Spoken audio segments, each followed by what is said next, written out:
अस्सलाम वालेकुम नाज़रीन, आप देख रहे हैं नुक्ता एतराज़। मैं हूं यशवीन जमाल। नाज़रीन, इस वक्त जब हम आपसे बात कर रहे हैं, चेयरमैन पाकिस्तान तहरीक इंसाफ इमरान खान इस वक्त रावलपिंडी में मौजूद हैं। उनका खिताब जारी है। कुछ गुफ्तगू उनके खिताब की कुछ हिस्सा जो है वो मैंने अभी सुना प्रोग्राम से पहले, और अभी तक उन्होंने वही रूटीन की मामूल की कुछ बातें की, लेकिन उसमें एक दो बातें जो बाइस हैरत मेरे लिए शायद नहीं होनी चाहिए, लेकिन कुछ हद तक थी, क्योंकि हमने ये देखा कि अभी रिसेंटली ही पाकिस्तान तहरीक इंसाफ के चेयरमैन इमरान खान साहब ने इस बात को डिनाई करने की कह लीजिए कोशिश की, या इस चीज़ को वो किया कि वो जो बयानिया है अमेरिका वाला, और अमेरिका के खिलाफ ने हमारे खिलाफ साजिश की और अमेरिका के साथ हमारा कोई ऐसा मामला है, उसको हमने देखा कि उन्होंने हाल ही में रिजेक्ट किया था। उन्होंने ये कहा कि हम अमेरिका के साथ अच्छे ताल्लुकात चाहते हैं, अमेरिका एक सुपर पावर है। लेकिन अभी इस वक्त जब वो बात कर रहे हैं, उन्होंने फिर से एक मरतबा बैरून मुल्क से होने वाली साजिश के हवाले से बात की है, फिर से अपने उसी बयानियों को दोहराया है। उन्होंने फिर से यही बात कही है कि साइफर वाला जो मामला है वो 100% दुरुस्त है और मेरी हुकूमत को एक इंपोर्टेड साजिश के जरिए हटाया गया। और ये जो कोई भी अगर ये कहता है कि नैरेटिव जो है वो फेक है, तो वो जाके इस चीज़ की खुद से तस्दीक कर ले, क्योंकि ये नैरेटिव फेक नहीं है, हमें गलत तरीके से हटाया गया। कुछ इस पर बात करेंगे कि अभी इस वक्त बात कर रहे हैं, एक्सपेक्ट किया जा रहा है कि वो कोई फ्यूचर का लाहे अमल देंगे, वो क्या हो सकता है। जितनी गुफ्तगू उन्होंने अभी तक की उसके ऊपर भी बात करेंगे, क्योंकि उन्होंने अपनी गुफ्तगू में अभी तक ये भी कहा है कि मैं एहतसाब करना था, लेकिन जो लोग पावरफुल थे, बाइख्तियार थे, उन्होंने मुझे एहतसाब करने नहीं दिया। तो इस पर भी बात करेंगे। And at the same time एक बहुत ही important visit prime minister Pakistan Mian Muhammad Shahbaz Sharif Turkiye के का 2 रोज़ा दौरा उन्होंने मुकम्मल कर लिया है, और बहुत ही हमने देखा कि अच्छा मस्बत दौरा रहा पाकिस्तान की। अगर हम डिफेंस कोऑपरेशन की बात करें, तिजारत के हवाले से कोऑपरेशन की बात करें, तो बहुत ही अच्छी डेवलपमेंट्स भी हैं और बहुत ही एक अच्छा पॉजिटिव आउटलुक भी नजर आ रहा है। तो कुछ प्रोग्राम में इसके हवाले से भी बात करेंगे। हमारे साथ पाकिस्तान मुस्लिम लीग नवाज की नुमाइंदगी करेंगे सीनियर सियासतदान हैं सेंटर राना मकबूल अहमद ने हमें ज्वाइन किया। बहुत शुक्रिया सर आपका, आपके वक्त के लिए। पाकिस्तान पीपल्स पार्टी से कराची स्टूडियोज से करीम अहमद ख्वाजा साहब मौजूद है, बहुत शुक्रिया सर आपका भी, आपके वक्त के लिए। और सीनियर जर्नलिस्ट है रजा अहमद रूमी साहब ने हमें ज्वाइन किया, बहुत शुक्रिया रजा आपका भी, आपके वक्त के लिए। मैं सेनेटर साहब आपसे अगर गुफ्तगू का आगाज कर लूँ, राना सनाउल्लाह साहब ने जो है वो आज बात की मीडिया से, और ये जो जलसा है और पाकिस्तान तहरीक इंसाफ का प्रोटेस्ट है, इस पर बात करते हुए उन्होंने कहा कि मैं कोई बहुत ज़्यादा अभी एग्जैजरेटेड फिगर दे दूं तो 10 से 15 हज़ार लोग जो है वो आज जमा हुए। अभी आपने जलसा आप भी देख रहे होंगे, टेलीविजन स्क्रीन पर चल रहा है इस वक्त। आप किस तरह से देख रहे हैं? आप समझते हैं कामयाब जलसा है, बहुत लोग आए? देखें जी, अगर 10-15 हज़ार हैं, उससे ज़्यादा भी हैं, बात तो ये थी कि खान साहब ने एक इम्पैक्ट पैदा करना था, और उन्होंने ये कहा था कि हमने इस्लामाबाद को सही मानों में सीज करना है, और उनको पता लग जाएगा कहाँ कहाँ से लोग आएंगे, and we will take over Islamabad. तो वो तो ना हो सका, और इस तरह के जलसे तो उन्होंने बहुत किए हैं, कतार अंदर कतार किए हैं। मेरा ज़ाती ख्याल ये है ये कि बेमानी सी एक्सरसाइज होकर रह गई है, जो इतनी दफ़ा की जाए और जो तकरीर बार बार वर्बैटम उसी को दोहराया जाए, तो उसके असर भी कम हो जाता है। कोई खान साहब उखड़े उखड़े हैं और सही माने में उन्हें समझ नहीं आ रही कि वो क्या लाइन ऑफ एक्शन अख्तियार करेंगे, इसलिए मैं समझता हूँ इसका कोई इम्पैक्ट नहीं होगा, और ये इसी तरह इनको वापस जाना पड़ेगा। डिस्ट्रिक्ट एडमिनिस्ट्रेशन का आपको पता है, उनको वार्निंग है कि आज जो है इनको ये ग्राउंड खाली करनी पड़ेगी, और वो करनी पड़ेगी। तो इसलिए मैं नहीं समझता कि इसका कोई बहुत ज़्यादा फ़ायदा होगा। हाँ, अलबत्ता ये है कि अब जो थिंकिंग चल रही है मज़ीद, उसके ऊपर ये आप काम करें। सारे लोग इनको कह रहे हैं come back to the parliament, वही एक फोरम है जहाँ मसाइल हल हो सकते हैं, बिल्कुल। अच्छा, वहाँ आपको बात करें। पार्लियामेंट में वापसी पर भी बात करते हैं, लेकिन आपने जो भी बात की ना, एक अग्रेसिव अप्रोच नहीं अडॉप्ट करे खान साहब, उसके हवाले से एक तज्जिया ये है इस बारे में, क्योंकि उनकी टांग का मसला है, वो जख्मी है, वो इंजर्ड है। आज उन्होंने अपनी तकरीर में भी कहा है कि मेरी टांग जो है उसको हील होने में मुकम्मल कम से कम 3 माह का वक्त दरकार है। उन्होंने कहा कि मैं आज भी बड़ी तकलीफ उठाकर यहाँ पर आए हूँ। तो आप समझते हैं वो भी एक फैक्टर है? नहीं, अल्लाह उनकी टांग को सही करे, अपनी दोनों टांगों पे वो चल के आए। तो इस तरह का काम तो पहले भी हो रहा था जब वो बिल्कुल तंदुरुस्त थे, तो इसमें कोई कोई फैक्टर वीकनेस का नहीं है। बेसिकली उनका मिशन बहुत वीक है, और उनकी गुफ्तगू और उनकी डिक्शन जो है वो उनको मज़ीद कमज़ोर कर देती है, जिसका कि एब्यूसिव लैंग्वेज इस्तेमाल करते हैं, ड्रॉक्टरी लैंग्वेज इस्तेमाल करते हैं। कभी इस तरह कोई इस लेवल का लीडर जो है प्रोवोकेटिव लैंग्वेज इस्तेमाल नहीं करता। मैं समझता हूँ सबसे बड़ा उनके ख़िलाफ़ जो जा रहा है फैक्टर, वो उनकी ज़ुबान और अल्फाज का इस्तेमाल है। और बाकी बातें जो हैं वो बेमानी हैं। आज कह देना, जैसे मैं भी सुन रहा था कि जी मेरे पास अख्तियार ही नहीं था, ये जो है नैब का ये कोई बात मानने वाली है। इसने कहा कि मैं सनाउल्लाह को पहले क्या कहा, कई मैं मूंछों से पकड़ के जेल में बंद करूंगा। जेल में बंद किया ना, 6 महीने उसे पक्के फर्श पे लटाया और चीनी छोड़ी, कीड़ियां लगाई और उसको दवाई भी नहीं दी। तो ये क्या था, ये कौन कर रहा था? आइडेंटिकली मरियम नवाज का बिस्तर छीना, चारपाई जो दी, और वो भी किसी और उनको उसी ऐसी जगह पर रखा जो डेथ सेल था, वो किसने किया है? क्या कौन से लोग आके कर गए थे? मियां नवाज शरीफ के साथ जो सलूक किया गया है उसकी तस्दीक यूं भी होती है कि जब जनाब वाला ह्यूस्टन तशरीफ ले गए थे अमेरिका में, तो उन्होंने एक जलसे में क्या तकरीरें की थी कि मैं वापस जाके इनके बिस्तर खींच लूंगा, इनकी जो मैं एयर कंडीशनर खींच लूंगा, इनके रेफ्रिजरेटर खींच लूंगा। ये उनका एक माइंड सेट है जो एक नॉर्मल आदमी का और नॉर्मल पॉलिटिशियन का, स्टेट्समैन का माइंड सेट नहीं है। बिल्कुल ठीक है। वो अच्छा राना साहब, ये उन्होंने जो कहा तकरीर में एहतसाब के बारे में, उस पर तफसील से बात करेंगे। मैं रजा को गुफ्तगू में शामिल कर लूँ as a independent observer, as a journalist. अभी तक की जो एक्टिविटी है, जलसे के जो विजुअल्स रजा आपने देखे, इतना ही कुछ एक्सपेक्ट कर रहे थे? डू यू थिंक कि क्या बहुत बड़ा पावर शो पुल ऑफ करने में कामयाब हुई है पाकिस्तान तहरीक इंसाफ, और अभी तकरीर जारी है? इख्तितामी नुक्ता या नोट आपको क्या लगता है होगा जिससे आप समझते हैं कि पाकिस्तान तहरीक इंसाफ को कोई फेस सेविंग भी मिल जाएगी और जो उनका सपोर्टर है वो उसको भी कुछ राजी कर लेंगे, मुतमईन कर लेंगे? शुक्रिया यशवीन। देखिए, जहां तक तो पावर शो का ताल्लुक है, जलसा तो बड़ा है। जितने भी विजुअल्स अभी तक देखे हैं और जो लोग हैं वहां पे मौजूद, तो लोगों की तो अच्छी खासी तादाद वहां पर आई है। और खुसूसन खान साहब के जब वो हमला हुआ उनके ऊपर, उसके बाद से उनके लिए सिंपैथी तो बड़ी है। अब ये तो हम इससे जो है वो इस चीज को फरामोश नहीं कर सकते। और ये हकीकत है कि वो उनकी मकबूलियत में इजाफा भी हुआ है पिछले चंद महीनों में। मगर इस वक्त जो आपने बात ये कही है कि वो उनकी फेस सेविंग या उनके सपोर्टर्स को खुश करना, तो अब खान साहब के पास सौदा रहा नहीं ज्यादा कुछ बेचने के लिए। अभी आप जिक्र कर रही थी कि दोबारा से वो बैरूनी साजिश जो है जी। उसका वो राग अलाप रहे हैं। तो मुझे नहीं पता कि ये कब तक चलेगा। ये अपनी सपोर्ट बेस को खुश करने के लिए, उनको मुतहरिक करने के लिए तो ये ठीक है। वो लोग ये मानेंगे। लेकिन खुद खान साहब इसके ऊपर कई बार हट चुके हैं पीछे। आपने उसका जिक्र, इशारा भी दिया। फाइनेंशियल टाइम्स को इंटरव्यू देते हुए उन्होंने कहा कि वो इस चीज को भुलाकर आगे बढ़ना जी। चाहते हैं। यानी कि वो कुछ यू टर्न लेने की ख्वाहिश का उन्होंने इजहार किया। लेकिन आज लगता है कि वो उन्होंने कर दिया। फिर उन्होंने ये भी कह दिया कि तसाब जो है एस्टेब्लिशमेंट नहीं होने दे रही थी। जी। अभी मैं ये भी देख रहा था, जी। जी लोग वहां बिल्कुल। से जी ट्वीट कर रहे हैं। तो वो दूसरे जो, यानी कि जितना उनका वो जो था ना, सारी तड़का जो उन्होंने लगाया हुआ है ना, एंटी अमेरिकनिज्म, इस्टेब्लिशमेंट मुखालिफ बयानियां, और ये अपने मुखालिफिन को करप्शन साबित करने का, वो जारी है उनका काम। लेकिन जो तब्दीलियां भी रूनुमा हुई हैं रावलपिंडी में, उसके बाद यकीनन अब खान साहब जो है वो उनको उनको वो वाली जो है तवक्कुआत नहीं है गालिबन जो पहले थी। उनका ख्याल था कि वो लॉन्ग मार्च ले आएंगे, हुकूमत को, इस्लामाबाद को मुअत्तल कर कर, तो वो कुछ अपनी मर्जी से कुछ बात मनवा सकेंगे। ऐसा नहीं हुआ। चुनाचे अब उनको खुद भी ये सोचना पड़ेगा कि किस बात के ऊपर उनको समझौता करना है। मैं राना साहब से मुत्तफिक हूं कि उनको पार्लियामेंट जाना चाहिए। यही सबसे बेहतर तरीका है, आईनी तरीका है, जमहूरी तरीका है। और वहां पे और मौजूदा हुकूमत को भी चाहिए कि थोड़ी सी आगे बढ़कर वो मुज़ाकरात का, सीरियस मुज़ाकरात का आगाज करे इलेक्शन की डेट के ऊपर।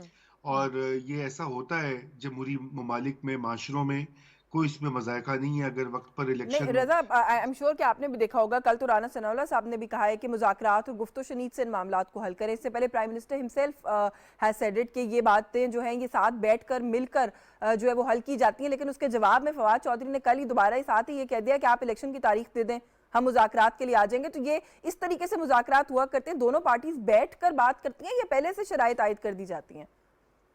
नहीं, देखिए, अब वो ये तो सियासत है ना। जो खान साहब कह रहे हैं वो भी सियासी अप्रोच है, जो हुकूमत कह रही है वो भी सियासी अप्रोच है, क्योंकि वो भी ये दिखा रहे हैं कि जी देखो हम तैयार हैं बातचीत के लिए। लेकिन सीरियसनेस जो है ना, वो उसी वक्त आती है जब हुकूमत एक टीम मुकर्रर करे। और मेरे ख्याल से अब शहबाज शरीफ को ये चाहिए कि वो एक मल्टी पार्टी टीम मुकर्रर करें जो कि पीटीआई के साथ मुज़ाकरात का आगाज करें। उसके ऊपर 2-3 एजेंडा आइटम होने चाहिए। सबसे पहले तो इलेक्शन की डेट होनी चाहिए। फिर देखिए ना, ये इसके अलावा कोई चारा नहीं है। ये बात तो ठीक कही है राना सनाउल्लाह ने भी, क्योंकि आगे निगरान गवर्नमेंट भी बननी है। निगरान गवर्नमेंट भी और हुकूमत और अपोजिशन की मशावरत के बगैर नहीं होगी। आइन का बिल्कुल तरीका दर्ज हो चुका है, वन साइडेड हो ही नहीं सकती। जी बिल्कुल बिल्कुल। और ये जो वे फॉरवर्ड है वो डेफिनेटली डायलॉग ही होता है, पॉलिटिक्स में बंद दरवाजे नहीं होते। करीम ख्वाजा साहब, अभी तक जितना आपने सर देखा है पाकिस्तान तहरीक इंसाफ का जो पावर शो है उसके बारे में क्या कहेंगे और आपकी अपनी तवक्को क्या है? खान साहब ये जलसा करेंगे आज, क्या लाहे अमल दे सकते हैं? घर चले जाएंगे? धरने की कॉल हो सकती है या नहीं हो सकती?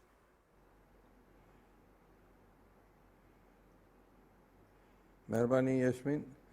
सबसे पहले तो खान साहब जो है वो डिस्पैरेटेड हैं, फ्रस्ट्रेटेड हैं और डिप्रेस्ड हैं।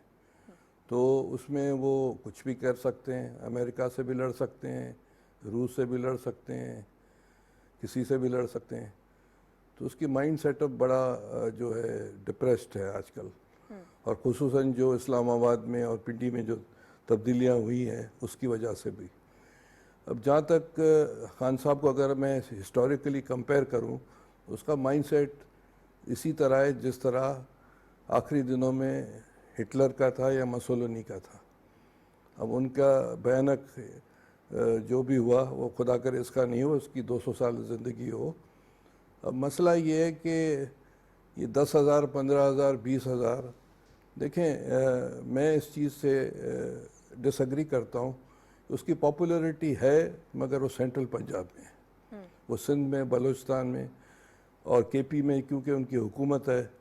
तो वो भी आप ये कह सकती हैं कि 45 और 55% का रेशो वहाँ दूसरी पार्टीज़ और इसकी पार्टी है। तो साउथ पंजाब में वो चीज़ें नहीं हैं जो कि कल और आज से जो तब्दीलियाँ आना शुरू हुई है इस्लामाबाद और पिंडी में, तो वो आप देखेंगे। तो वो सेंट्रल पंजाब का वहाँ का बिल्कुल वो लेट, अगर इलेक्शन होते भी हैं तो उसकी 45 और 65 से ज़्यादा सीट्स नेशनल असम्बली में नहीं आ सकेगी। एज ए पॉलिटिकल वर्कर कहता हूँ। और मैं दोबारा कह रहा हूँ, हमारे एनालिस्ट को मैं बहुत सुनता रहता हूँ सोशल मीडिया पर और मैं बड़ा इंस्पायर हूँ रोमी साहब से। वो सेंट्रल पंजाब का लीडर है, वो पाकिस्तान का लीडर नहीं है। दूसरी बात है, सेंट्रल पंजाब में भी अपर मिडिल क्लास का लीडर है और वो पॉकेट्स। मैं आपको इंटरप्ट कर रही हूं वैसे करीम ख्वाजा साहब, लेकिन वो आपका ये गिला दूर करने के बारे में बात कर चुके हैं। खान साहब ने कहा है कि ये जरा सा मैं इस मूवमेंट को सेटल कर लूं तो फिर मैंने अगला निशाना जो है वो सिंध है, और जरदारी साहब का नाम लेके उन्होंने कहा कि मैं उनको नहीं छोड़ूंगा।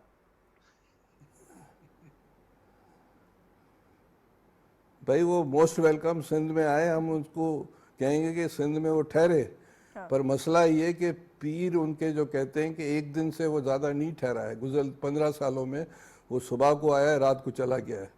कभी भी सिंध में 1 दिन, 2 दिन, 3 दिन नहीं रहा। हम तो कहते हैं आए मोस्ट वेलकम, हम उनको प्रोटोकॉल देंगे, हम उनको गाड़ियाँ देंगे, हम हर चीज़ देने के लिए तैयार हैं। Most welcome. सिंध में उसके लिए क्या राय है वो मैं इस वक्त बयान नहीं करूँगा। कब नेक्स्ट टाइम कभी आप टीवी पर बुलाएंगे तो मैं बताऊँगा। जहाँ तक क्या वो करने जा रहे हैं, तो एक मशहूर कहावत है कि खेल ख़त्म पैसा हज़म। तो आज वो स्पीच करेंगे और उसकी कैफियत खान साहब की यही होगी जो नेपोलियन की, जब वो मॉस्को से जा रहा था और जो जर्मन फौज जो है वो मॉस्को से और वो रशिया से जो है बर्लिन जा रही थी, वो पीटीआई की हैसियत है। इससे ज़्यादा कुछ नहीं है। कमिंग जो अभी दिसंबर में हर चीज़ जो है खत्म शुद्ध होने जा रही है। पीटीआई का मुस्तकबिल मैं राना मकबूल साहब को जरा गुफ्तगू में शामिल कर लूं। राना साहब आप इत्तेफाक करते हैं सर? एक मिनट जी मुकम्मल। एक मिनट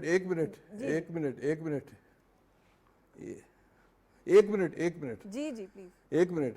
जो मैं ये कह रहा हूँ कि उसका जो मुस्तकबिल है वो मैं आधा मिनट लूँगा। आप उसका मुस्तकबिल वही है जो कन्वेंशन और जो है कन्वेंशन मुस्लिम लीग या असगर खान की पार्टी का था। ये मुस्तकबिल है पीटीआई का फ्यूचर में पाकिस्तान में। ये आप देखेंगे कमिंग 1 साल में। बिल्कुल ठीक है। अच्छा राना साहब, ये खेल ख़त्म है और पैसा अब हजम है कि नहीं है, क्योंकि एज अ पॉलिटिशियन आप इसको किस तरीके से देखते हैं? इतना हाइप क्रिएट किया, इतना ऊपर आसमान तक लेकर गए सारे अपने नैरेटिव को, यहाँ तक जैसे अभी आपने भी कहा कि हम इस्लामाबाद को बंद कर देंगे, जब तक तारीख नहीं मिलेगी ये नहीं हो जाएगा, वो नहीं हो जाएगा, हम वापस नहीं जाएंगे। अब वापस जाएंगे, आपने कहा कि इंतजामिया ने वक्त दिया हुआ और उस वक्त से पहले वापस जाना पड़ेगा। नहीं जाते तो क्या सूरत हाल होगी, इस पर कमेंट करें। और वापस जाएंगे तो एज ए पॉलिटिकल पार्टी किस चीज से फेस सेविंग लेकर जाएंगे आपके ख्याल में? देखो जी, फेस सेविंग जो है ना, वो उनको पता ही नहीं कि फेस सेविंग होती क्या है। He is a bull in china shop, I am sorry to say that. वो टकरो टकरी जैसे होता है ना बंदा, वो इस तरह अपनी एनर्जी भी लगा रहे हैं और अपनी पार्टी की एनर्जी भी लगा रहे हैं, और ऐसे लगता है जैसे कोई पर्पसलेस स्ट्रगल है और वो किसी व्यू पॉइंट पे खड़े नहीं होते, और इस तरह वो फ्लोट करते हैं, आज कुछ कह दिया कल कुछ कह दिया। जो बंदा इतना अनप्रेडिक्टेबल हो, वो आहिस्ता आहिस्ता उसकी साख पर गिरती जाती है। ये एक कुदरती चीज है। मैं ख्वाजा साहब से एग्री करता हूँ कि today partly that will be his Waterloo, जो उन्होंने जिक्र किया है नेपोलियन वाला जी। तो ये वाटरलू होगी, क्योंकि जो उन्होंने कहा था, जितने दावे किए थे और जितना हाइप को बढ़ाया था, उसका तो अशरे अशीर भी नजर नहीं आ रहा ना। इसलिए पॉलिटिकल पार्टी तो है, वो तो रहेगी, सरवाइव भी करेगी, लेकिन जो था कि मैं स्वीप कर दूंगा हर जगह पे और मैं ट्रैम्पल कर दूंगा हर एक को, मैं एक बड़ी रेवोल्यूशनरी फोर्स लेके आ रहा हूँ, वो गलत साबित हो रहा है।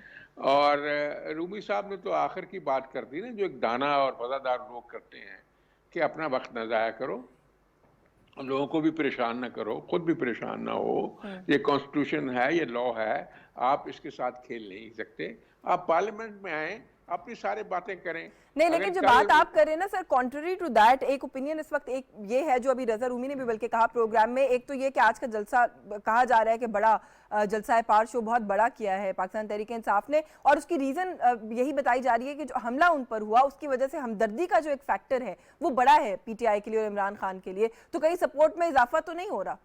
देखिए जी, इससे बड़े जलसे उन्होंने पहले किए हैं।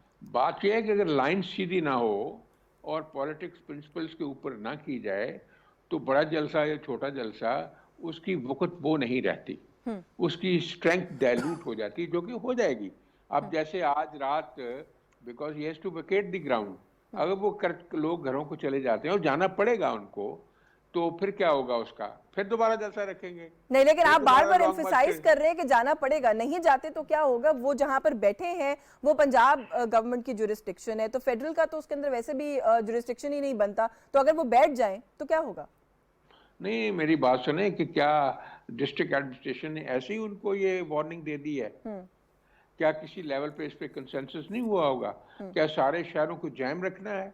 लोगों को जो रहती रोटी का जो बंदोबस्त है वो भी खत्म कर देना है? दुकानें बंद हो जाती हैं, बाजार बंद हो जाते हैं, लोग हॉस्पिटल में नहीं जा सकते, जो लोग रोज मजदूरी करते हैं बाजारों में जाके, उनकी रोटी भी बंद नहीं जी, वो तो तिजारती हब है रावलपिंडी का, जहां पर इसलिए लोगों में एक रिएक्शन भी है, और पीपल हु मैटर, जो दाना लोग हैं, जिसमें सीनियर ब्यूरोक्रेसी है और दूसरे लोग हैं, वो भी इस चीज पे बड़े पक्के हैं कि ये बंदा ज्यादती कर रहा है अपने अवाम नास। और ये एक बड़ी तहरीक बनाई हुई है। किस चीज़ की तहरीक बनाई हुई है? जिसका ना सर है, ना को पाँव है, ना को मैनिफेस्टो है, ना को मिशन है, और इस तरह गालियां दे दे के तो तहरीकें नहीं चलती है ना जी।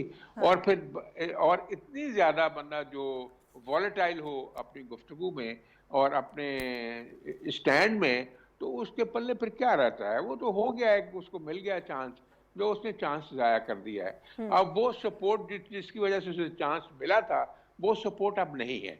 ये बात बिल्कुल सामने हकीकत नजर आ रही है हर एक को। ये खप शप करना और लोगों के काम को खराब करना, रोजी रोटी में लात मारना, ऑब्स्ट्रक्शन पैदा करना, ये बड़ा टेम्परेरी सा फिनोमेना है, और इंशाल्लाह ये जल्दी सेटल हो जाएगा। जल्दी सेटल हो जाएगा। चलिए इस पे मजीद बात करते हैं। रजा, एक कन्फेशन किया है इमरान खान साहब की, जितनी तकरीर मैं सुन सकी प्रोग्राम से पहले, उसमें तो पहले उस कन्फेशन पे कमेंट कर दे, फिर अगला सवाल करूंगी। उन्होंने कहा कि बतौर वजीर आजम मुझसे सिर्फ एक ही गलती हुई है। जी, एक ही गलती की है उन्होंने, और कोई गलती नहीं हुई। वो कहते हैं और तो बाकी सब ठीक था, बस एक ही गलती हुई मुझसे।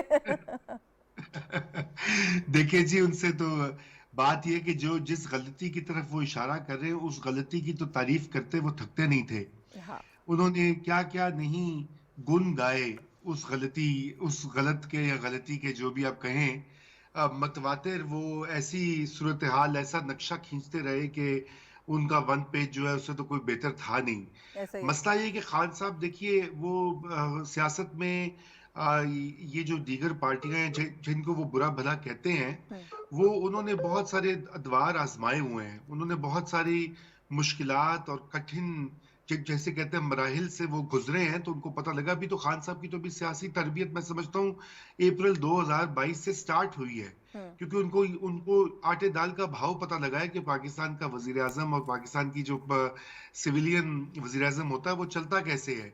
और ये इस बात का मैं जो है उनको ये गुमान था हमेशा से कि चूंकि वो बड़े ईमानदार हैं, वो मसीहा हैं, वो उनके सपोर्टर्स ने भी उनको बता दिया था, तो इसलिए उनका बड़ा अच्छा रहेगा ताल्लुक जो है रावलपिंडी के साथ। लेकिन पावर डायनामिक्स जो है पाकिस्तान की वो बिल्कुल मुख्तलिफ हैं, और हम सब जानते हैं कि वो इतना आसान काम नहीं होता। लेकिन खान साहब की अपनी जो पॉलिसियां थी, अपनी जो उनका, अभी भी देखें इस जलसे में भी वही जो ये जो इंसिस्ट करते हैं वो बाज अपनी बातों के ऊपर, अब बगैर तस्दीक के, बगैर एविडेंस के, वो चीज जेब नहीं देती। और यही बहैसियत वजीर आजम भी वो इस तरह की कई चीजें कहते हैं। मतलब मुखालिफिन के साथ जो रवैया था, वो इस तरह का रवैया था कि मार्च में, इस साल के मार्च में वो बिल्कुल तनहा हो गए थे, कोई पार्टी उनके साथ नहीं थी, उनके अपने इत्तेहादी वो छोड़ रहे थे उनको, बिल्कुल। बाकी सारी पार्टीज को उन्होंने आइसोलेट करके दीवार के साथ लगा दिया है।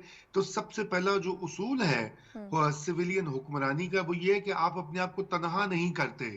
आपकी सबसे बड़ी कंस्टिट्यूएंसी जो है वो पार्लियामेंट और सियासी मैदान होता है, उसमें आप अपने अपने अलाइज को साथ रखते हैं, या जो है अपने सियासी तन्हाई होने नहीं देते। खान साहब ने ये बहुत बड़ी गलती की और अभी सीख भी नहीं रहे, क्योंकि अभी भी उनका जो रवैया है वो वही अच्छा है कि रजा, एक पेज वाली जो बात है या मामला, और अब फिर उस एक पेज पर ही सारी चीज को ब्लेम कर देना, वो तो एक अलग एस्पेक्ट है। उन्होंने ये भी कहा कि मेरी जो सबसे बड़ी फेलियर थी या गलती थी वो ये थी कि मैंने जो ताकतवर थे, जो ताकत की बिना पर इस मुल्क में सब कुछ करते रहे, मैं उनका एहतसाब नहीं कर सका, मैं उनके खिलाफ कुछ नहीं कर सका। ये क्लेम जो है इसके ऊपर भी जरा कमेंट कर दीजिएगा। वो जैसे अभी राना साहब ने कहा एक तवील फहरिस्त है, पीपल्स पार्टी के लोगों की बात करूं, PMLN लोगों की बात करूं कि जिनको ना सिर्फ हिरासत में रखा गया बल्कि अभी तक भी उन पर कोई चीज साबित नहीं हुई, लेकिन वो सालों के हिसाब से जेल में रहे इनके दौरे इख्तिदार में। जी देखिए ना, वो एहतसाब नहीं कर सके उन्होंने। यही अब बात ये होती है कि एहतसाब उन्होंने क्यों नहीं किया। सारे इदारे तो उन्होंने इस्तेमाल किए, कौन सा ऐसा उनका सियासी ओपोनेंट है जिसको कि पकड़ के उन्होंने बंद नहीं किया। चाहे शहबाज शरीफ हो, शायद खाकान नवासी हो, आसिफ जरदारी हो, आसिफ जरदारी की हमशीरा हो, अब राना सनाउल्लाह हो, मतलब लिस्ट एंडलेस है। मतलब कोई वो ये Khawaja Saad Rafique, I mean it's a long list. और वो करते रहे, और वो ये कि बजाय इसके कि वो इदारों को मजबूत करें, पाकिस्तान की प्रोसिक्यूशन का निज़ाम बेहतर करें, अदालती निज़ाम को बेहतर करें, 3 सूबों में उनकी गवर्नमेंट रही है, वहाँ की पुलिस को बेहतर करें, कानून शहादत को बेहतर करें, वगैरह वगैरह, वो कुछ नहीं किया। सिर्फ ये खाली खोली बातें करके उनका ये ख्याल था कि वो कोई रियासत मदीना के खलीफा हैं जहाँ पे कोई पाकिस्तान का आइन वगैरह मैटर नहीं करता, और यही वजह है कि उनको आज ये दिन देखना पड़ रहा है। और जहां तक वो ताकतवर लोगों का ताल्लुक है, देखिए वो तो बिल्कुल जैसे कहना चाहिए ना, अनफॉर्चुनेट बात है कि वो ये वही लोग हैं जो उनको इक़्तिदार में लेकर आए थे और सर पर बिठाकर 2018 का इलेक्शन उनके हक में मैनिपुलेट करके, रिगिंग करके उनको इस मसनद पे बिठा दिया। और वो ये उन्होंने भी नहीं ये सोचा कि भाई खान साहब और उनकी टीम की क्या अहलियत है, वो भी इनकी जो है ना करिश्माती शख्सियत के शहर में मुब्तला रहे। वो भी समझते हैं कि इनके पास 200 लोगों की टीम थी, और चूंकि ये इतने करिश्मेटिक हैं, ये बाहर से अरबों डॉलर ले आएंगे पाकिस्तान में और पाकिस्तान की मैशत संभल जाएगी। कुछ भी नहीं हुआ। वो टीम तो कितने दिनों में ढेर हो गई, मेरा ख्याल है वो अब history is proof enough to check that कि वो टीम तो बिल्कुल दिनों के अंदर ढेर हो गई। करीम ख्वाजा साहब, यहाँ पर एक बात अभी हुई गुफ्तगू के दौरान के मुज़ाकरात सियासत में बंद दरवाजे नहीं होते, और अगर मुफाहिमत की बात करें, मुज़ाकरात की बात करें, पाकिस्तान पीपल्स पार्टी हमने हमेशा देखा कि वो एक लीड में होती है इन चीज़ों को लेकर। इमरान खान साहब के साथ भी ऐसी कोई सूरत आप समझते हैं कि मुमकिन है? क्योंकि जैसे मैंने पहले कहा कि वो तो मुसलसल ये कह रहे हैं कि पहले आप तारीख दे दें इंतखाबात की, फिर मुज़ाकरात हो सकते हैं। अभी वो वैसे खिताब कर रहे थे, कोई नई लाइन ना ले लें तो आई डोंट नो, लेकिन अभी तक उनका स्टैंड यही था।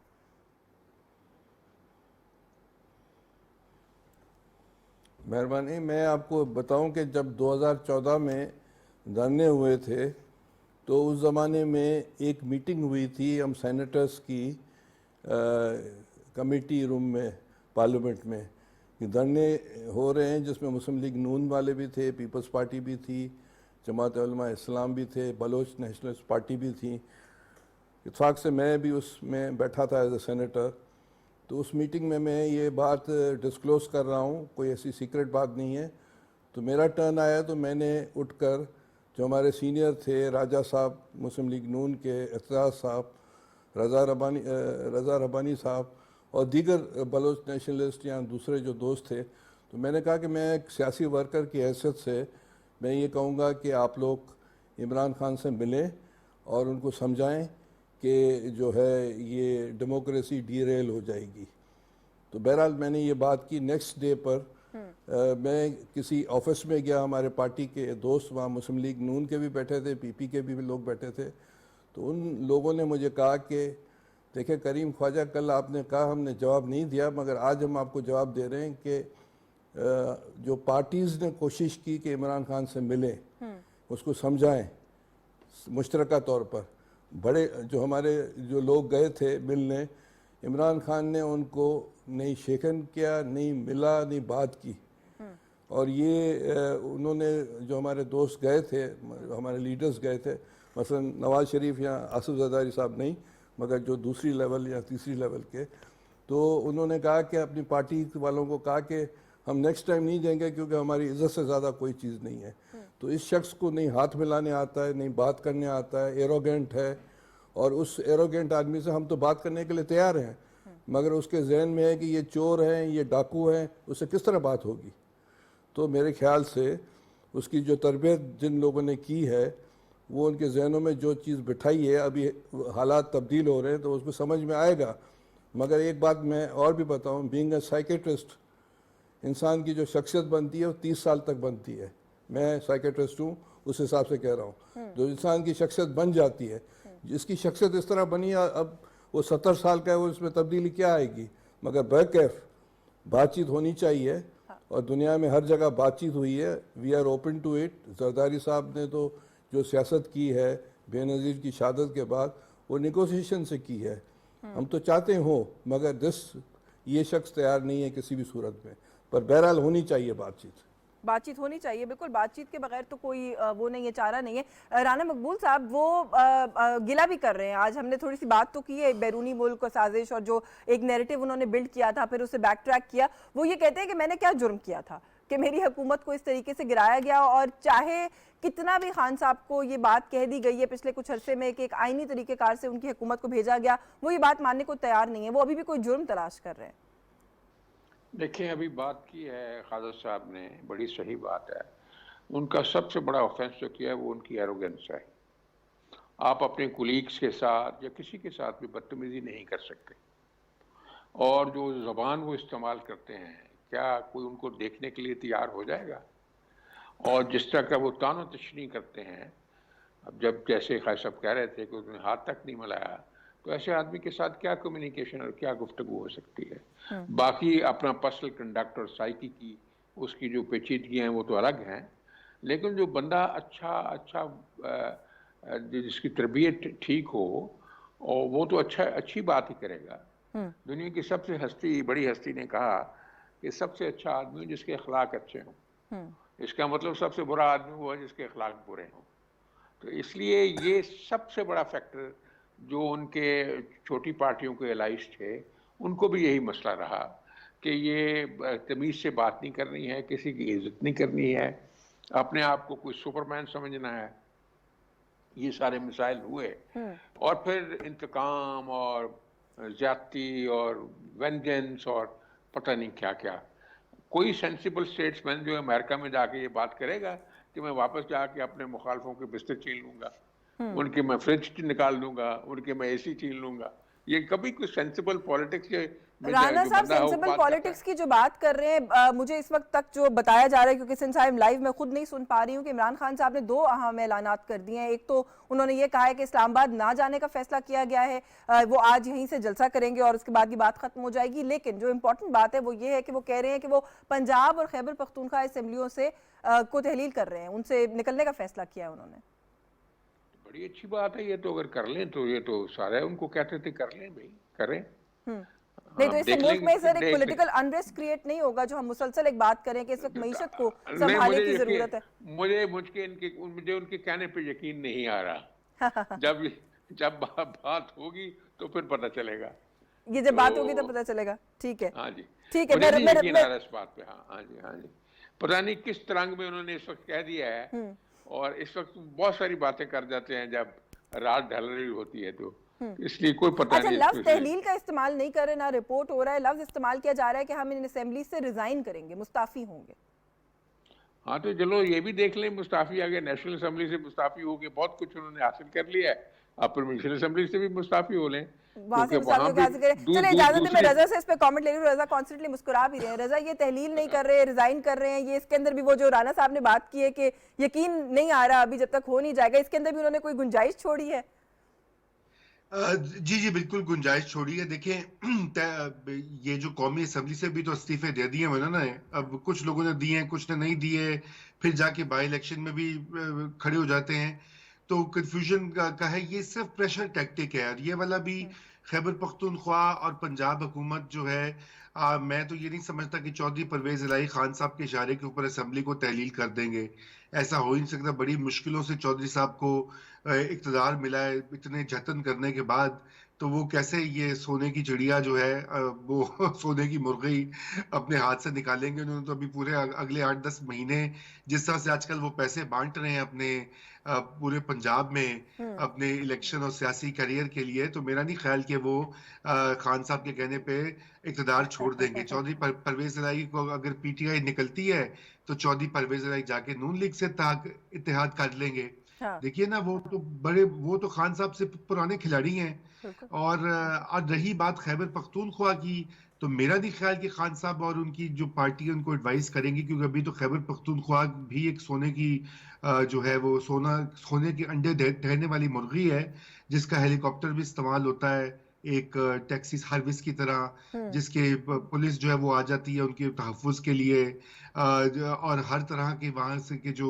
सरकारी वसाइल हैं वो इस्तेमाल किए जा रहे हैं पिछले 7-8 महीने से। सब कुछ ऐसे मीडिया में रिपोर्ट हो रहा है हमारे सामने, कोई ढकी छुपी बात नहीं है। और अफसोस की बात है कि उसके ऊपर कुछ भी ना कोई कार्रवाई होती है, ना कोई अकाउंटेबिलिटी होती है। और ये अकाउंटेबिलिटी का जो पार्टी जो अकाउंटेबिलिटी की सबसे ज्यादा बात करती है, सबसे ज्यादा वायलेशंस सरकारी वसाइल की इनके दौर में हो रही हैं। तो मेरा नहीं ख्याल कि ये एक प्रेशर टैक्टिक है कि अगर आपने इलेक्शन की वो बात ना की, और देखिए ना अब नए आर्मी चीफ आए हैं, वो अभी मतलब तकरीरी हो गई है, अभी वो चार्ज संभालेंगे, और यकीनन ये वो पहले से ही वो हिंट्स दे रहे हैं कि जी मैं अभी तो मैं थोड़ा हट रहा हूँ पीछे, मैं इस्लामाबाद नहीं जा रहा, मैं तंग नहीं करता, लेकिन मैं अपना दबाव बढ़ाऊंगा जब तक आप मेरी बात नहीं सुनेंगे। यही तो वो चाह रहे थे कब से।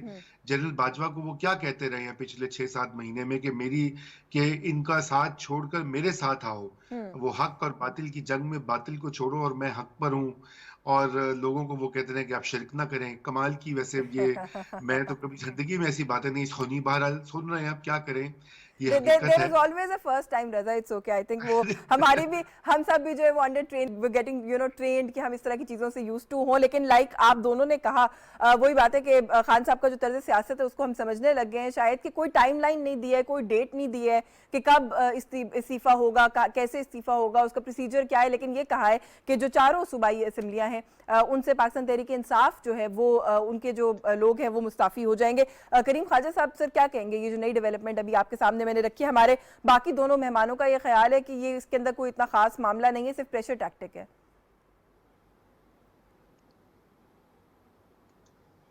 देखें, ये जो अभी एफआईआर का मसला था ना, तो उस पर इन्होंने प्रेशर किया चौधरी साहब को कि भाई एफआईआर दर्ज करो।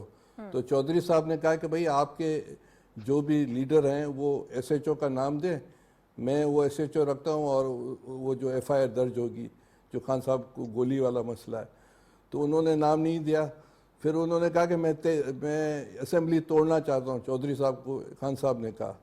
तो चौधरी साहब ने कहा कि देखें, मैं पहले रिज़ाइन करूंगा, फिर आपको अगर तोड़ना हो तो तोड़ दे। अभी तो आसिफ जरदारी साहब लाहौर पहुंच गए हैं और मेरे ख्याल से पंजाब में कुछ भी नहीं होगा। ये होगा कि पंजाब में हो सकता है कि अलाइड हुकूमत आ जाए, जिस तरह इस्लामाबाद में है। जहाँ तक जो केपी का मसला है, जो 14 में जो धरने हुए थे, उस वक्त भी इन्होंने बहुत सी धमकियाँ दी थी। आप देखें कि मैं असेंबली ख़त्म करूँगा, मगर वहाँ के जो लेजिस्लेटर्स थे उन्होंने उसे अग्री नहीं किया। अभी भी इसी तरह ही होगा। और जहाँ तक बलूचिस्तान में उसकी इनसिग्निफिकेंट हैसियत है, यहाँ सिंध में भी रहे नहीं रहे, तनख्वाह तो मिलती रहेगी इन लोगों को। हम तो खुले दिल के लोग हैं, तो भले ये करें, बस इसकी ज़हनी कैफियत इसी तरह है जिस तरह मैंने बयान की है। तो अब उसकी जिस तरह बच्चे जिद करने दें जिद, चीज़ें चलती रहेंगी अगस्त तक, उसके बाद इलेक्शन होंगे। लेकिन आपको लगता है कि सिचुएशन फॉर नाउ डिफ्यूज हो गई है कम से कम, क्योंकि ये तो उन्होंने वाज़े ऐलान कर दिया है कि कोई धरना नहीं हो रहा, इस्लामाबाद की तरफ मार्च नहीं हो रहा, कुछ भी नहीं हो रहा, जलसा था अभी जलसा खत्म हो जाएगा। फिजल आउट हो गई है, फिजल आउट हो गई है। मैंने जो जुमला कहा था, खेल खत्म पैसा हजम। तो हो गया खेल हजम पैसा हजम, आप कह रहे हो गया। अच्छा राणा साहब, वैसे अगर ये कोई असेंबली तहलील करने की तरफ भी मामला अगर मिसाल के तौर पे वो लेके जाने की कोशिश करते हैं, तो correct me if I am wrong, और हमारे व्यूअर्स के लिए भी, कि उसका प्रोसीजर तो सर कुछ फर्क नहीं है कि जो चीफ मिनिस्टर्स हैं उनको गवर्नर्स को एडवाइस भेजना होती है कि असेंबली डिसॉल्व करनी है। ये इतना सादा मामला नहीं है शायद जितना वो समझ रहे हैं। डिसोल्यूशन की पास तो चीफ मिनिस्टर के पास है, लेकिन बात यह है कि जैसे खालिद साहब ने भी बड़ा अच्छा तज्जिया किया है पंजाब की असेंबली का, वो नहीं इसको डिसॉल्व इस तरह होने देंगे और ना उन्होंने करनी है। मैं अभी भी इसको सिर्फ धमकी समझ रहा हूँ, इसमें कोई सब्सटेंस नहीं है। अभी 2-4 दिन आप ठहर तो जाएं, देख तो लेना। जो इनकी मौजें लगी हुई हैं पंजाब में और केपीके में, वो कैसे इतने अपने मफादात को तर्क कर देंगे, और जो हवा में उड़ते फिरते हैं वो कैसे होगा फिर। मैं नहीं समझता ये कोई उन्होंने बात ऐसी की जिस पे वो अमल करेंगे। और वो जो रजा ने भी एक और बड़ा पर्टिनेंट पॉइंट उठाया कि परवेज इलाही साहब से भी ये तवक्को खान साहब को नहीं रखनी चाहिए कि वो कोई इक्तिदार से अलहदगी के लिए मान जाएंगे। इस बात में कोई सब्सटेंस नहीं है। लेट्स सी, वेट एंड सी। वैसे मैं नहीं समझता ये ऐसे होगा। अच्छा सर, ये क्योंकि लास्ट राउंड ऑफ क्वेश्चन है, तो मैं थोड़ा सा चाह रही हूँ कि हम तुर्की के दौरे पर भी आप लोगों की राय लें, कमेंट लें, क्योंकि एक बहुत ही अच्छा कामयाब मस्बत दौरा प्राइम मिनिस्टर जो है वो मुकम्मल करके वापसी के रास्ते पर हैं। और PNS खैबर उसका वहाँ पर हमने देखा कि इफ्तिताह हुआ, इनॉग्रेशन हुआ। और अगर हम डिफेंस की बात करें तो ये एक राय दुनिया में रखी जाती है कि तुर्की ने बहुत तेज़ी से इस शोबे में तरक्की की है, और पाकिस्तान के लिए आप समझते हैं कि ये अच्छा एक एवेन्यू है डिफेंस स्ट्रेटेजिक पार्टनरशिप की अगर हम बात करें तुर्की के साथ, तो और ये दौरा जो है उसके लिए एक अच्छा किरदार अदा करेगा। राणा साहब आप ही कमेंट कर दें सर। जी।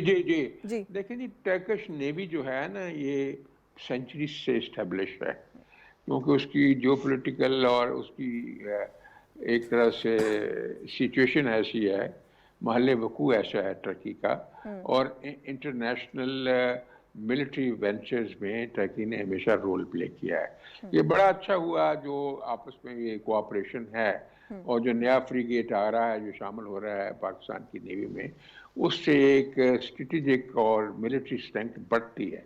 और मिलिट्री स्ट्रेंथ अगर बढ़ जाए, और पहले मुल्क को पहले ही हमारा एटॉमिक और न्यूक्लियर होने की वजह से इनविंसिबल है, तो इस स्ट्रेंथ को इकोनॉमिक डेवलपमेंट के लिए, स्टेबिलिटी के लिए इस्तेमाल किया जाता है।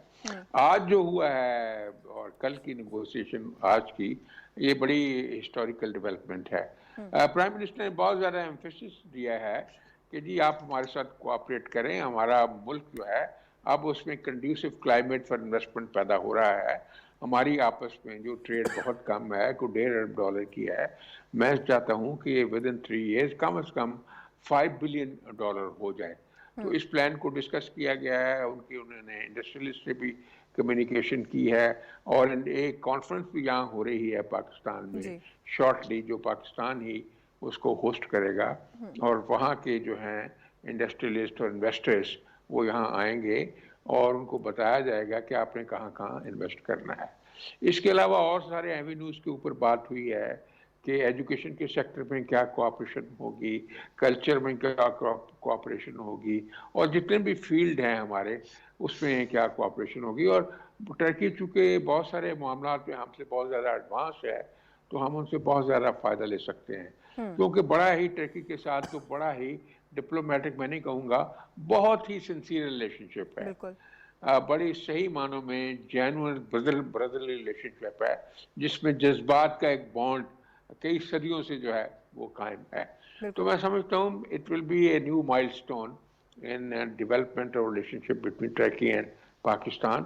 और अच्छा, ये जब हम बात करते हैं ना डिफेंस कोऑपरेशन की, ट्रेड के नए एवेन्यूज को एक्सप्लोर करने की रजा, तो एक अच्छा रिलेशनशिप, सिंसियर रिलेशनशिप हमारा है बहुत से ममालिक के साथ है। तुर्की of course top of the list, जो कुछ ममालिक हैं उनमें शामिल होता है। जो बिजनेस कम्युनिटी के साथ बड़ी ही अग्रेसिव सेशंस और मीटिंग्स की हैं प्राइम मिनिस्टर ने अपने दौरे के दौरान, और जो वहाँ से चीज़ें रिपोर्ट हुई हैं उसमें बहुत ही अनफॉर्चुनेट कुछ शिकायत हैं टर्किश बिजनेस कम्युनिटी की जो हमारे सामने आई हैं, जिसमें उन्होंने कहा कि ease of doing business, Pakistan के अंदर बहुत सारी चीज़ें ऐसी हैं, फाइनेंशियल मैटर्स ऐसे हैं जिनको जो बहुत कॉम्प्लिकेटेड हैं। फिर ईज ऑफ एक्वायरिंग वीज़ा, वो एक बहुत बड़ी शिकायत हमने देखा कि इस पूरी चीज़ के अंदर सामने आई है। तो इन कुछ चीज़ों को हमें एड्रेस करने की किस तरह से ज़रूरत है, क्योंकि जब हम बात करते हैं इंटरनेशनल ट्रेड के फ़रोग की, हम बात करते हैं डिफेंस कोऑपरेशन की, इन मामलात में आसानी पैदा नहीं करेंगे तो कैसे बात बनेगी? जी यशविन, बिल्कुल आप सही कह रही हैं, मैं आपसे इत्तेफाक करता हूं। और अगर आप देखें कि माजी में जो अभी माजी करीब में टर्किश फर्म्स के साथ कई तनाज़ात खड़े हुए, और वो जिसके ऊपर अभी मेरे ख्याल से शहबाज शरीफ की जब इक़्तिदार संभालते ही सबसे बड़ी प्रायोरिटी ये थी कि वो चीन के और तुर्की के जो बिजनेसमैन हैं, जो उनकी कंपनीज हैं जो पाकिस्तान में सरमायाकारी करी थी या मुख्तलिफ कॉन्ट्रैक्ट्स उन्होंने साइन किए हुए थे, उनके साथ वो ताल्लुकात को बेहतर करें, क्योंकि ये एक बहुत बड़ी सेटबैक था। आप देख लीजिए कि अगर शहबाज शरीफ साहब जब चीफ मिनिस्टर थे पंजाब में, तो उन्होंने टर्किश कंपनीज को इन्वॉल्व भी किया। एक बहुत बड़ा मंसूबा लाहौर की जो मसलन सॉलिड वेस्ट डिस्पोजल जो है वो, उसके लिए एक टर्किश फर्म को वो ठेका दिया गया था। और उसके अलावा भी बहुत सारे और मामलात और बहुत सारे और सेक्टर्स में टर्की जो है वो कोऑपरेट कर रहा था। और ये जो पिछले जो सेटबैक्स हुए हैं उसकी वजह से टर्किश बिजनेसमैन 10 बार सोचेंगे यहाँ आने के लिए। और यही वजह है कि मैं वही अर्ज कर रहा था कि हमें पॉलिसी कंटिन्यूटी चाहिए होती है, क्योंकि हमें कोई ना कोई ऐसा तरीका चाहिए कि जहाँ पे हमारी जो बुनियादी पॉलिसियाँ हैं उनके ऊपर सारी पार्टीज का इत्तेफाक हो। ये ना हो कि पीटीआई जो है वो कल को पावर में आए तो जो अभी फैसले किए जा रहे हैं उनको ख़त्म कर दे, या जब दूसरी जमात नून लीग या पीपल्स पार्टी पावर में आए तो वो पीटीआई के किए गए फैसले ख़त्म कर दें। हमें ये खिलवाड़ नहीं करना चाहिए। सीपेक का नुकसान इसी वजह से हुआ है। और सीपेक में भी मेरी तो ये ज़ाती इत्तला है कि जब शहबाज शरीफ साहब इख्तियार में आए तो उन्होंने चाइनीज़ कंपनीज और बिजनेसमैन उन सबको बुलाया और एक तकरीबन कोई आधा दिन गुजारा और उनके गिले शिकवे सख्त किस्म के होने, और वो इंतहाई परेशान थे, क्योंकि आपको याद है कि इमरान खान साहब के दौर में जो कॉमर्स मिनिस्टर थे दाऊद साहब और मुराद सईद कम्युनिकेशंस मिनिस्टर थे, उन्होंने तो सीपैक के ऊपर भी करप्शन के, वो जो उनकी आदत होती है ना हर मुखालिफ को हर चीज के ऊपर करप्शन वो डाल देते हैं, वो वहां पे चीनियों के में भी शुरू हो गए। तो अब आपको पता है कि चाइनीज तो इस तरह की बातें, चाइनीज इनकी तरह थोड़ी है पीपीपी और नून लीग की तरह के सुन के तो जलसा कर देंगे। जवाब भी उन्होंने तो फिर धमकाया। फिर जनरल बाजवा साहब को जाना पड़ा बीजिंग। ये सूरत हाल हो गई थी पाकिस्तान में। और ये उस वक्त हाल है जब हम हर वक्त कहते थकते नहीं कि यहाँ पे सरमायाकारी आए, खुशहाली हो, जीडीपी के ग्रोथ बढ़े।